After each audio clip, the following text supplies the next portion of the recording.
Good morning, everyone. Welcome to Tuesday.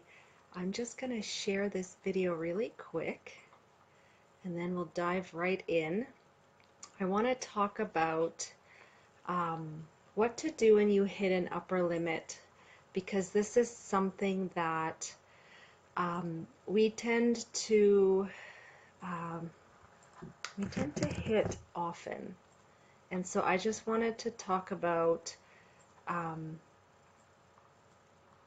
what do you do in that moment? Because I'll tell you how you know you're hitting an upper limit. Okay, there's one, and I'm going to share it on my timeline. Oops.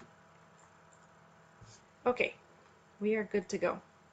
So, how do you know you've reached an upper limit? You can also call it a ceiling, you can call it up leveling, you can call it whatever you want. The point is, when you reach this place, things are typically going well, and you all of a sudden hit the next step that you know what to do next, and you freak out. You either stop doing the things you know you should do, you procrastinate, you doubt, all those things. So why does that happen? Actually, first of all, before I even dive into that, I should probably introduce myself. I always forget to do that. My name is Kasha Rashbal. For those of you who are new to me, I work as an intuitive life and business healer and mindset coach, and this is what I am passionate about, is helping spiritual women entrepreneurs feel safe feeling. So when you hit that place of an upper limit where, like I said, you start to freak out and you get emotions that are coming up that you maybe aren't expecting, because after all, things are going really, really well. What do you do when all of a sudden you're like, whoa, whoa, whoa, what's going on, right? I wasn't expecting this. All that means is you are expanding. You are becoming more of the person who you need to become in order to get the results that you want. And if you're brave on here, if you're popping on live, say hi. Thanks so much for joining me. I'm talking about how you know if you reach an upper limit, and then what do you do about it? Because we all reach it, right? As we go on in life, we reach those places where we need to grow. We absolutely need to grow, because if we stay the same, it's not that things are going to unravel, absolutely not, but we're not wired for staying the same, right? We just, everything grows in this world, including us. The thing that makes it interesting as a human, hey Allison, good to see you. The things that makes it really interesting as a human being for us to is that we have these emotions, right? Hey Kara, good to see you. So we are wired for growth, and as humans, because we are conscious of our journey, we hit these upper limits, these ceilings, and then our emotions turn into this crazy mess. What do we do in that case? And this is something that I've been hitting for the last couple of weeks. And so it's definitely something that I am practicing in my own life. Like, none of us are immune to this. What do you do in that moment? Often our first instinct is to resist the emotion. That's the first thing. And the second thing is just to keep pushing through, right? Just to keep, oh, my nose is really itchy.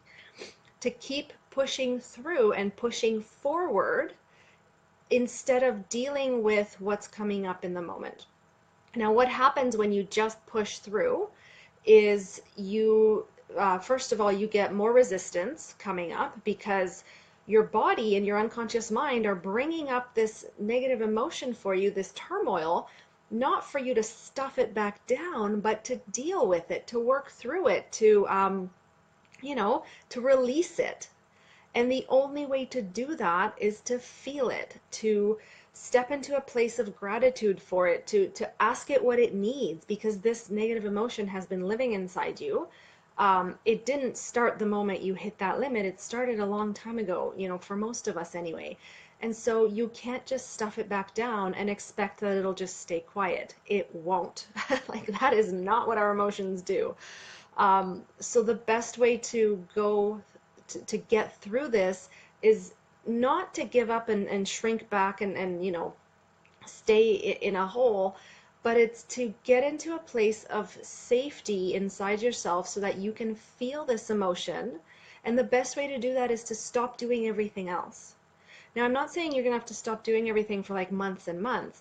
Once you get good at this, it'll take you a couple days or once you realize what's going on, maybe a week, I don't know, a couple hours. Yeah, Kara says comes back even worse. Yeah, that's what our emotions do, right? Our mind just says if you don't deal with this now, just wait, I will come back with the frying pan and whack you across the head. Always happens, always, always. So even for me, and I mean, I teach this stuff. Like this is what I love. This is what I help women do is I help women feel safe feeling their stuff. And even I get caught unaware. In the moment, I'm mastering the sales aspect of business, and it's terrifying to a degree, because this is something new. I'm expanding my work. I'm expanding my reach. And so I have to up my game, right? I have to up my game. It's bringing stuff up for me. It took me a minute to realize, oh my gosh, of course, this is just an upper limit. Like, whatever, big deal. I know what to do. But it's getting to that place of knowing what to do, right? Getting to that place of, oh yeah, this is what's going on. I'm not crazy. Of course, everything's working, but I need to remember that this is what's going on and this is the step you take next. So if you find yourself in that space, stop doing everything, right? Because the worst thing you can do is just get busy doing busy work, thinking that that is actually effective. If you take the time, like genuine time with your emotions, it could take you an hour, it could take you 15 minutes, it could take you a day. But if you take the time and create that space of safety for yourself to work through these emotions, you will get through much faster than if you just push through and try to fill in, like make up the difference with busy work and ineffective work. The reason that doesn't work is because when you're emotionally overwrought or overwhelmed, your vibration is not at a place that actually makes things come to you that you want, right? If you're frustrated, if you're freaking out, if you're afraid, scared, whatever it is that you're feeling, that's what you're feeling, that because that's where your vibration is at. So if now all of a sudden you're trying to take a whole bunch of action, you're taking action from a lower vibration, it's not going to work out as well. And Abraham Hicks talk about this all the time. I didn't actually understand what they meant until I experienced this in my own life. So stop what the heck you're doing, whether it's work or I mean, my context is obviously building business, right? So it doesn't matter what level of business you're in. Um, Things will still keep ticking, right? You whether you have a team or you're going it alone for now, it doesn't matter. You will be so much more effective and you will get so much more done if you take the time to deal with your emotions.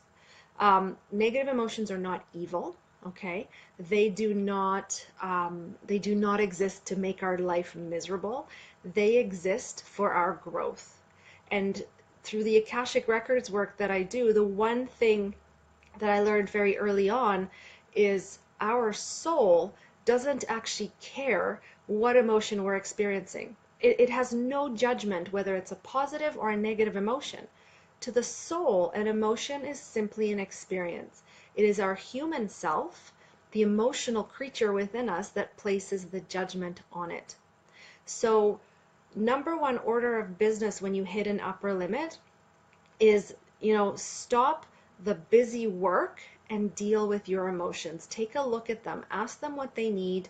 I created a couple resources for how to do this, taking you step by step. They're available on my website.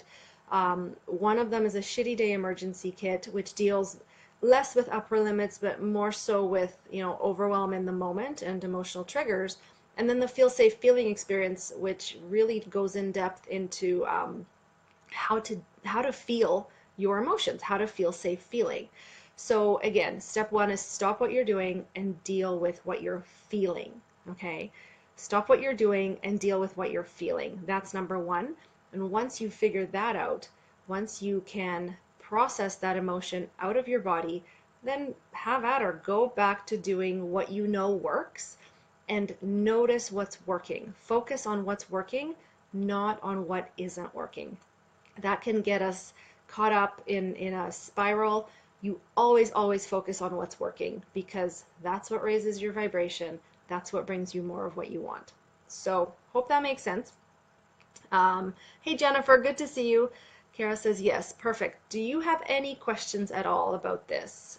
It's, you know, I hear how simple it sounds like, and for the longest time, I tried to reinvent the wheel with this because it's like, well, what do you mean? It's that simple. I just feel my crap. Yes. Yes, that's it. End of story. The way you process emotion is you feel your way through it. You can't talk your way through it. You can't, like, there's no magic pill to this. It's simply you feel your way through it. And without judgment, without opinions, without beating the crap out of yourself, you feel your way through it with love and compassion and respect. And that emotion then feels safe to keep going because you got the message. And the message, like the only message the soul ever wants us to know, is that you are loved and you are whole and you are worthy. And all these experiences in your life are simply to remind you of that. Kara says, you covered it. Keep it up. You're awesome. Thank you. I appreciate that. I appreciate that. So, you know, none of us, again, just to recap, none of us are immune to emotion. Our soul doesn't care what we feel. To our soul, emotion is simply an experience, and it's simply an invitation to love ourselves more. One of my favorite teachers, Matt Kahn, also says this. You know, no matter what is going on in your life, you need more love, not less. Whether you're happy, joyful, sad, depressed, whatever that is, you need more love, not less. So when you reach that upper limit, feel your stuff and then go do the stuff, right? So don't do it backwards. You don't want to keep pushing. You don't want to keep doing. You want to keep feeling. Feel your stuff. Be compassionate to yourself and then go do the work. If you do it in that order, it will work so much better. You will blast through the ceiling and you will go on your way and yeah, just have the success you want. So it is simple, but it requires doing the work, right? It requires actually implementing. So my challenge for all of you who are watching either live or the replay, thank you so much for joining me. My challenge to you is implement this. No matter what comes up for you, whether you are overwhelmed because you've reached an upper limit or because you have stuff coming up, just try feeling first. Zero in on that emotion in your body without an opinion about it and stay with it until it clears, and then let me know how you're feeling. I bet you will feel relief. You will feel delicious.